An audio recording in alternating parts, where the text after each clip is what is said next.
tardes, bienvenidos a Pulso Económico. Aquí, ya lo saben, a pesar del calor, nosotros a lo nuestro, a seguir el camino de la economía, de la inversión, del ahorro, del dinero y, naturalmente, pendientes de la tiranía de los índices de bolsa. Vamos a ver qué tal le ha ido a nuestro IBEX 35, el selectivo del mercado español. Hoy cerramos en rojo, ahora lo vamos a ver con una pérdida a final de la sesión del 0,63. Podía haber sido peor, ha habido momentos en los que perdíamos el 1, incluso un poquito más. Cerramos en 9.225,7, volvemos a perder el escalón de los 9.300.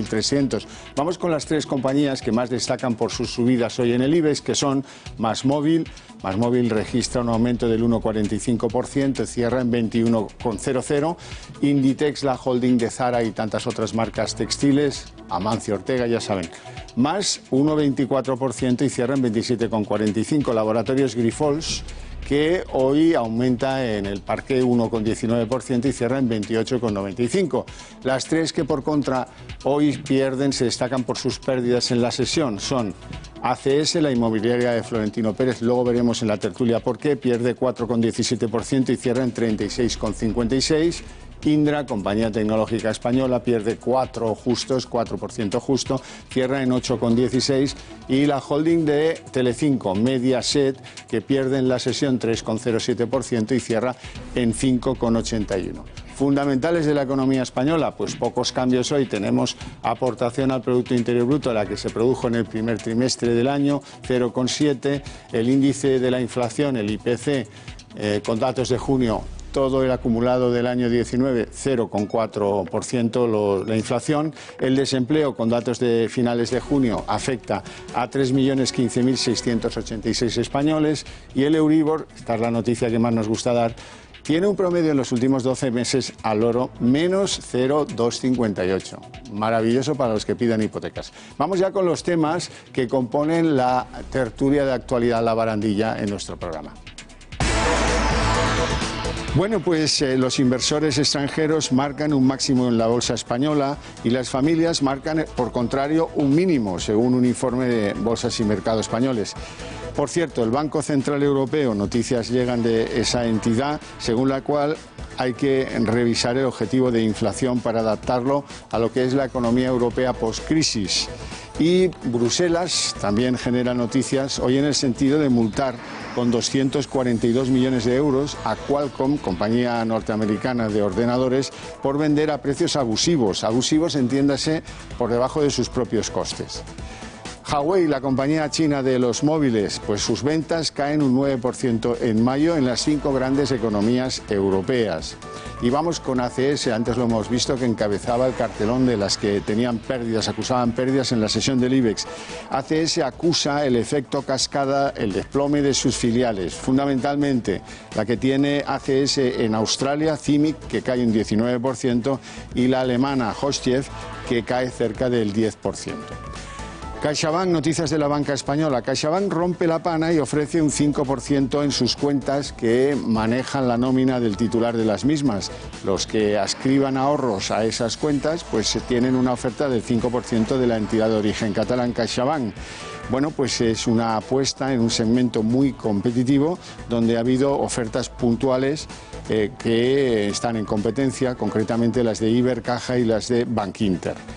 Goldman, que es una compañía pues que analiza los valores en los mercados, le da una estocada, no sé si definitiva, pero casi, a Red Eléctrica Española. Los analistas aconsejan vender en su mayoría, o sea, salir de Red Eléctrica Española.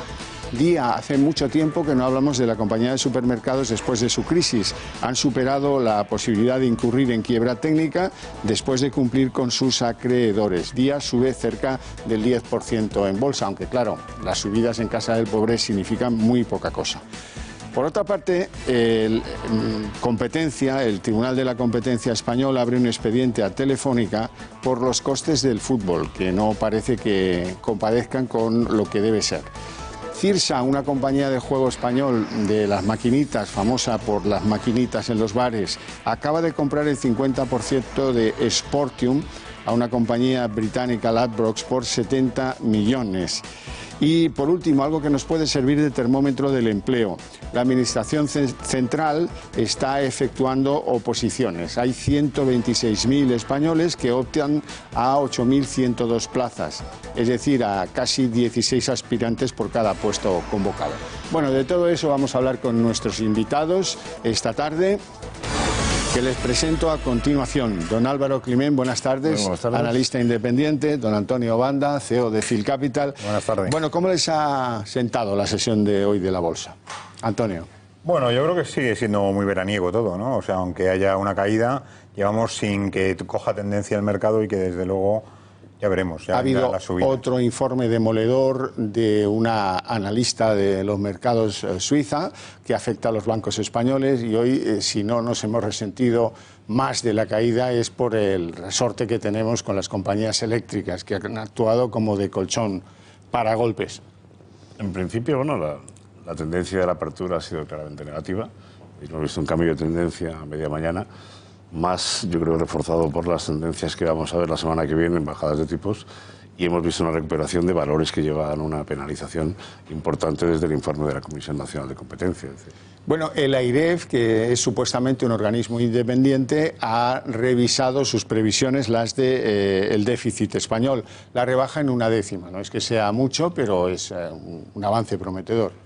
Bueno, el déficit al final está donde está. Yo creo que el esfuerzo que tiene que hacer el gobierno, primero es necesario intentar sacar unos presupuestos, y con los que tenemos ahora bastante es que nos rebajen, porque hay que apostar por algo que no se sabe por dónde va a ir, ¿no? Entonces, pues bueno, es una cosa que tiene más efecto publicitario que efecto de fondo, porque les queda mucho que trabajar si tenemos gobierno. Ya. Hombre, Bruselas está ahí, es decir, Bruselas sigue presionando al gobierno español, a pesar de que el presupuesto probablemente lo tengamos que renovar, pero es evidente que tenemos una presión por parte del Banco Central Europeo también de tener una senda de control, es decir, que no nos pase como en Italia y que nos encontremos en una situación relativamente problemática, ya que hemos salido de la situación de la que veníamos. Bueno, Bolsas y Mercados ha expuesto un informe, un análisis sobre quién acude a la bolsa, quién no acude a la bolsa. Por un lado, nos encontramos con que los inversores extranjeros polarizan las entradas a la bolsa española, y a la vez nos encontramos con que las familias están en mínimos de confiar en el IBEX 35. Bueno, estamos en mínimos, pero no estamos muy lejos de la situación normal de la inversión de las familias en bolsa, ¿no? O sea, España ha sido fundamentalmente un paraíso de los inversores institucionales, y entonces muchas veces hablamos de la bolsa y el efecto que tiene sobre las familias y está muy lejos de representar, ¿no? O sea, como efecto general, yo diría que sería necesario incrementar esa posibilidad de que las familias entrasen en el ahorro en bolsa, ¿no? O mejor a través de fondos, pero difícilmente lo conseguimos. Yo creo que ha habido un factor que condiciona precisamente esta bajada del peso de las familias, que es que de los últimos 3 años todas las salidas a bolsa que ha habido no han tenido un tramo minorista, cuando en todas las privatizaciones anteriores hemos visto claramente que el peso del tramo minorista era importante. Es decir, es normal que veamos esta bajada de peso de las familias y que se incremente el institucional, y sobre todo especialmente las OCIMIs, donde las principales OCIMIs, y lo hemos hablado muchas veces en el programa, es decir, está cargada de inversor extranjero. Es decir, español minorista prácticamente no hay ninguno.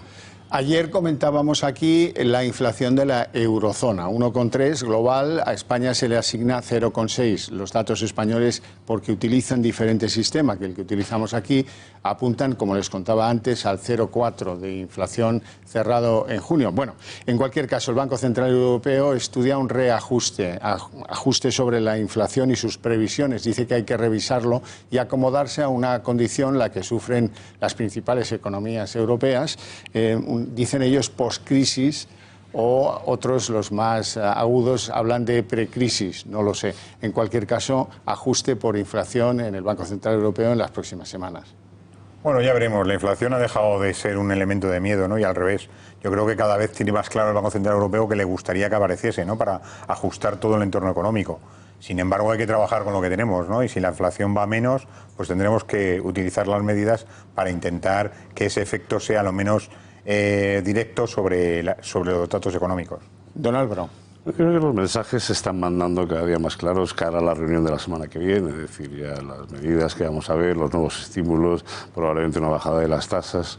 y vamos a ver probablemente un retraso en esa subida de tipos de interés que se va a prolongar en el tiempo. Yo creo que el objetivo de inflación es evidente, que no se ha conseguido llegar a ese 2% y evidentemente pues tenemos que darle un nuevo marco hacia lo que nos vamos a enfrentar en los próximos 2 años. Recojo el guante. Mensajes. El de Bruselas es muy contundente. Ha cogido una compañía norteamericana de tecnología, Qualcomm, producen ordenadores y amenaza con multarlos con 242 millones de euros por, según ellos, lo tienen casi comprobado, vender por debajo de sus propios costes. Puede interpretarse como un mensaje a Estados Unidos y a su política de aranceles. Bueno, sí, estamos en la era Trump, ¿no? Y al final todo lo que es mensajes para intentar centrar lo que nos viene, ¿no? O sea, las posibilidades de exportación de las compañías europeas contra cómo están viniendo las americanas y marcando mínimos en precios cuando no tienes realmente un competidor aquí que puedas hacer, pues te va a ajustar bastante, que ese es el lado que los políticos van a usar, ¿no? Las multas y las subvenciones, ¿no? Como elemento clave de desarrollo. Y en este caso, además, Qualcomm es reincidente, es decir, ya tuvo una multa de casi 1.000 millones en el año 2018 y, de hecho, expulsó a un competidor del mercado, que era Icera, que lo acabó comprando una americana, que era Nvidia, que de alguna manera dejó de hacer los chips famosos. Es decir, yo creo que el mensaje es evidente, es decir, el señor Trump está presionando mucho con los aranceles y esta es una medida más de decirle, tenemos todavía alguna cosa que hacer en cuanto a protección del mercado europeo. Datos sobre Huawei. Ya saben que esta compañía china de móviles nos ha tenido a todos un poco locos en los últimos meses. Cerrado a mayo, en mayo solamente habían transcurrido escasas semanas de las amenazas de Donald Trump contra ellos. Bueno, pues a mayo Huawei perdía el 9% de sus ventas en las 5 principales economías europeas. Bueno, difícilmente cuando te hacen un mensaje anti-relaciones públicas, pues vas a tener poco que hacer, ¿no? Entonces, trabajarlo a largo plazo y ver cómo puedes recuperar tu mercado. Le queda mucho por sufrir todavía, ¿eh? O sea que los datos esos son iniciales. Efectivamente. O sea que... Sí, ya veremos un semestre entero con esa amenaza y la huida consiguiente de muchos que dicen, mira, ¿sabes qué? Me compro otro móvil y no este, no sea caso que al final pues sufra más la tensión de Donald Trump. Y además hay que decir que también Android tiene un 80% de cuota de mercado en esos 5 principales países.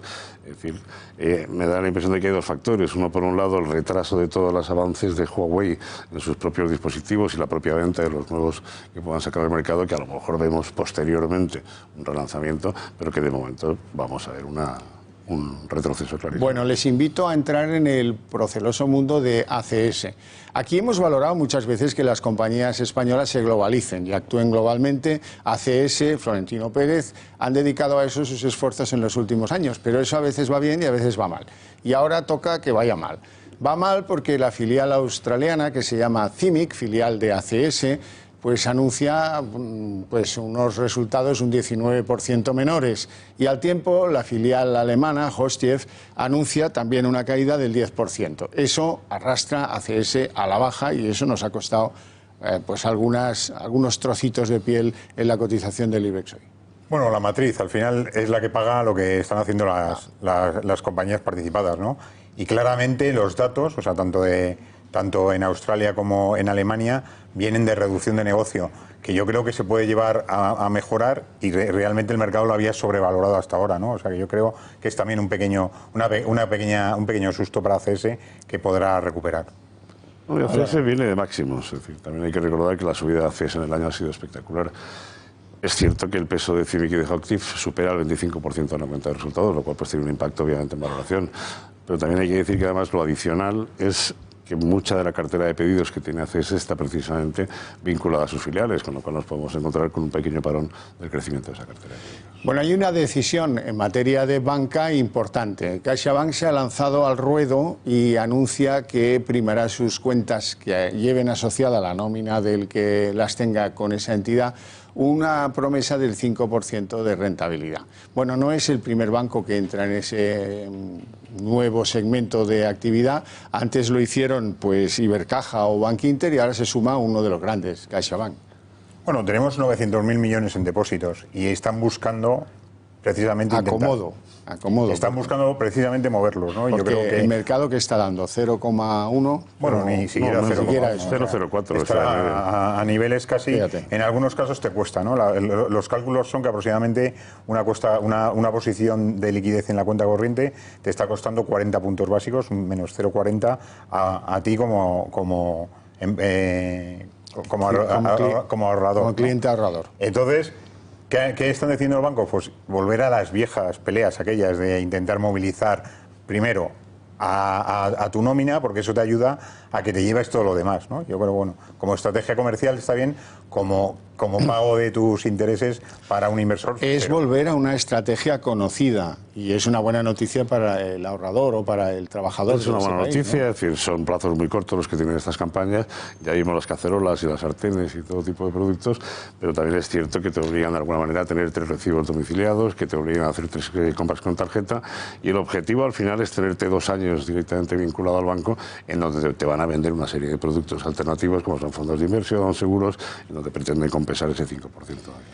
Muy bien, Red Eléctrica Española, compañía que preside Jordi Sevilla, aquel que enseñaba economía Zapatero en 3 tardes. Bueno, pues le han dado un hachazo, porque Goldman dice que eso no merece la pena continuar, recomienda salir, y eso es grave. Bueno, el mercado eléctrico español está en máximos, entonces Red Eléctrica pues al final ha hecho su trabajo y ahora a lo mejor le toca sufrir, ¿no? Y yo creo que efectivamente las valoraciones están altas y algo tendrá que hacer si quiere cambiar la tendencia. Yo creo que los Goldman y todos los grandes bancos de inversión están lanzando un mensaje también un poco al gobierno de decir, oiga, está en manos de la ministra Rivera el parar de alguna manera el efecto que la propia Comisión Nacional del Mercado de la Competencia ha puesto encima de la mesa. Las bajadas en bolsa tampoco se han traducido, excepto en Enagas, que lleva un 27%, en ese 30% que todo el mundo habla, y de hecho Fitch hoy decía que no iba a modificar los ratings de las compañías, es decir, a lo mejor nos encontramos una sorpresa de aquí a noviembre y podemos ver que ese efecto no es tan negativo. Y al final estas compañías pues no tienen ese impacto que todos estamos esperando. Hablamos de Día, hace semanas que no hablamos de Día, ya saben, la crisis angustiosa, el ruso magnate Friedman y todo ese avatar. Hoy la noticia es que ya soslayan el asunto de la quiebra técnica, que cumplen con los acreedores el plan previsto, se dispara en bolsa un 10% arriba, aunque claro, cuando estás tan abajo, pues un 10% no significa gran cosa, ¿no? Nada, le queda mucho por decir todavía, o sea, tienen que hablar de cómo va a ir la reestructuración, cómo se va a hacer, qué costes tiene, qué tipo de negocio van a asumir, cómo lo van a plantear. Yo creo que estamos al principio de un movimiento que hay que ir paso a paso, ¿no? Y bueno, la bolsa refleja que a lo mejor ahora puedes ir al siguiente paso, no mucho más. Bueno, Día, hay que recordar que hace 2 años Día valía en bolsa 3.000 millones, hoy vale 320. Es decir, el proceso de reestructuración inyecta ahora 770, queda una presión de capital en septiembre de otros 600, que veremos en qué condiciones se hace. Pero el accionariado que queda en Día ahora mismo es un accionariado muy especulativo, es decir, ante cualquier probable noticia se cierran cortos muy rápidos, hay movimientos especulativos muy rápidos, con lo cual yo dejaría que se vaya consolidando todo el proceso de reestructuración para ver al final si el plan estratégico que ha presentado Friedman pues se acaba consolidando, ¿no? Bueno, asombrosa la noticia, por lo menos para un servidor. Competencia abre un expediente de multa telefónica por los costes del fútbol a través de Movistar, etcétera, etcétera. Bueno, el fútbol es un elemento clave en España, ¿no? Y yo creo que Telefónica ha intentado no compartir, ha hecho y puesto límites, y la competencia está intentando abrir ese mercado. Lo veo difícil y realmente Telefónica tiene una posición de bastante fuerza. Bueno, aquí lo que hubo fue un error de cálculo, el famoso margen de competencia, ¿no? Es decir, al final le cobró a los operadores principales que tenían que dar acceso a sus contenidos, en el caso de Movistar Partidazo, que al final pues probablemente tendrá que devolverlos, pero vamos, que tampoco creo que tenga mucha trascendencia en Telefónica como conjunto. Bueno, la economía volátil genera operaciones. Cirsa, la antigua compañía de las maquinitas de juego en los bares de los hermanos Lao, etcétera, etcétera, acaba de comprar el 50% de Sportium, que es algo que está floreciendo en los pueblos y las ciudades españolas, una casa de apuestas que pertenecía a Ladbrokes y que han pagado por ella 70 millones. Bueno, los ingleses tienen mucha experiencia en este negocio, ¿no? Yo creo que han empezado a intentar incluir en España en su ámbito de desarrollo, y bueno, tenemos los españoles que también conocen su negocio, ¿no? O sea, yo creo que esa mezcla nos va a llevar a que tengamos nuestra propia identidad en el juego, ¿no? Entonces, bueno, invertir en eso me parece una buena idea. Aquí hay 2 tipos de cálculos. Uno que dice, mira, si lo tienen que hacer, prefiero que sean españoles. Y otro que dice, no, esto del juego habría que ponerle un poco de límite, porque la proliferación, como setas en primavera, de este tipo de compañías y sobre todo la inducción que tienen sobre la juventud a la apuesta y al juego, pues a lo mejor a la sociedad española le causa un disgusto. Yo creo que es un tema, digamos, que toca la ética y toca de alguna manera también lo que es la inversión en sí. Codere ha sido una experiencia en bolsa que todos recordamos, no ha sido precisamente la más beneficiosa para los inversores, y además hay un tema regulador detrás, es decir, no nos olvidemos que hay una pequeña persecución directamente para todo lo que es el tema del juego, dónde se ponen estos, qué horarios van a tener, etcétera, con lo cual en un momento determinado nos podemos encontrar con algún problema. Bueno, hay un termómetro, o si quieren ustedes un indicador que demuestra más a las claras que cualquier otro cómo está el empleo y qué buscan los que son demandantes de empleo. La Administración Central ha convocado oposiciones, hacía tiempo que no sabíamos de esto, convocan 8.102 plazas y ahora les voy a decir el número de aspirantes que ha superado las barreras de, pues eso, de inscripción, etcétera, etcétera. 126.000 aspirantes para 8.102 plazas. Esto es 15,5 aspirantes por plaza. ¿Qué significa esto? Pues significa que hay un gran mercado de demandantes de empleo que a lo mejor tienen empleo, pero que quieren un empleo mejor. Y el que ofrecen como funcionarios de la administración pública les parece mejor. Eso tiene muchas lecturas. Hay quien considerará que un país en el que los jóvenes quieren ser funcionarios es un país que no va muy bien. Otros, pues entendemos la seguridad que implica el tener una nómina pública, ¿no? Y el deseo absolutamente legítimo de los españoles a conquistar una plaza en una oposición. Álvaro. Bueno, yo creo que has dicho la palabra clave en este momento ahora para cualquiera que esté en el mercado de trabajo y que esté buscando una opción, que es estabilidad. Calidad de empleo. Calidad de empleo y seguridad. Es decir, hoy en día en la privada probablemente lo que estamos viendo es todo lo contrario, mucho ruido de ERES, muchos despidos, mucha rotación, mientras que lo que estamos viendo es un crecimiento del empleo público cada vez mayor y con una mayor seguridad. Lo que pasa, bueno, don Antonio. Bueno, España es un país de funcionarios y lo lleva siendo muchos siglos. No es ¿Qué hay que cambiar? Pues yo creo que la mentalidad y buscar cómo llegamos a obtener lo que queremos. Pero si nos lo ponen muy fáciles, pues al final los jóvenes estudiando consiguen un sueldo. A lo mejor no es la solución. Ya, lo que pasa es que en este país hay una actitud un tanto cínica de buena parte de esa administración pública o de los poderes que dependen del Estado.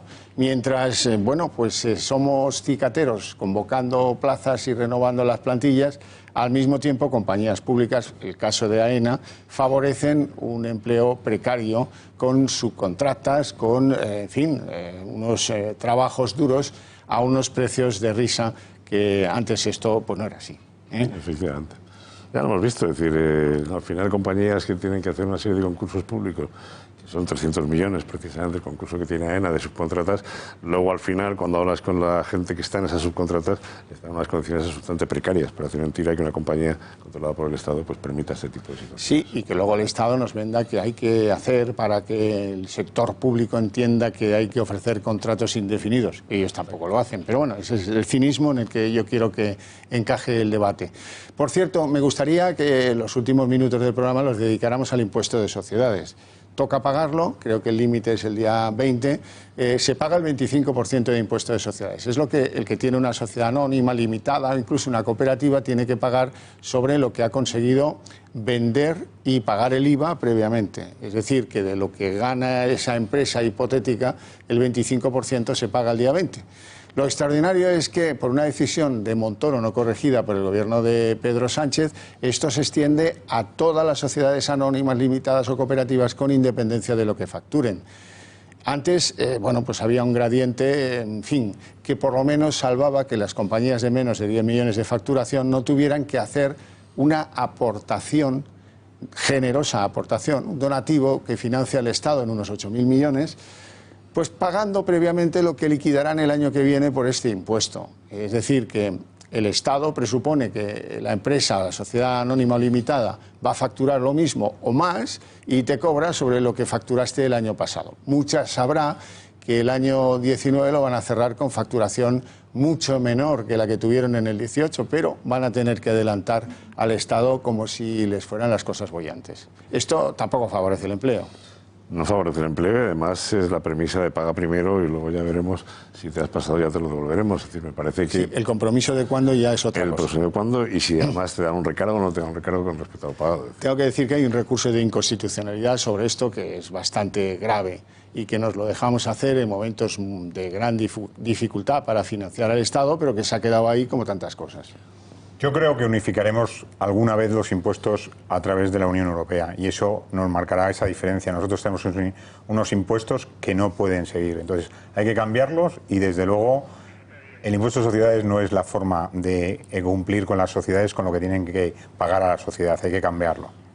Esto significa para las pequeñas sociedades que hay un incremento fiscal consecuencia del impuesto de sociedades y su gestión de aproximadamente el 6%, que tendrán que pagar más y que lo tendrán que adelantar en el propio ejercicio actual sobre unas ventas que no saben si van a tener. Ojalá las tengan y ojalá sean mayores. A nadie le importará adelantarlo si al final lo tiene que liquidar. Ahora, el sistema es absolutamente diabólico. Diabólico. Y lo que hablaba un poco Antonio de unificar, hoy el G7 plantea precisamente una unificación a nivel global de lo que es el impuesto de sociedades, no solamente para las residentes dentro de la Unión Europea, sino aquellas que no tienen la residencia física, pero que sí están vendiendo en el país, con lo cual tiene sentido de que vayamos hacia esa armonización y que impida, digamos, este tipo de situaciones. Claro, porque eso evitaría pues las competencias desleales en materia fiscal. Estamos viviendo una en el impuesto de rendimiento del trabajo personal con Portugal. Portugal, gobierno socialista como el nuestro, tiene un IRPF al 25% y hay algunos ciudadanos que deciden hacerse portugueses. Y ese es el debate de la competencia entre países y su fiscalidad. No tenemos tiempo para más, lo dejamos aquí. Les espero mañana a las 8 en punto. Muy buenas tardes.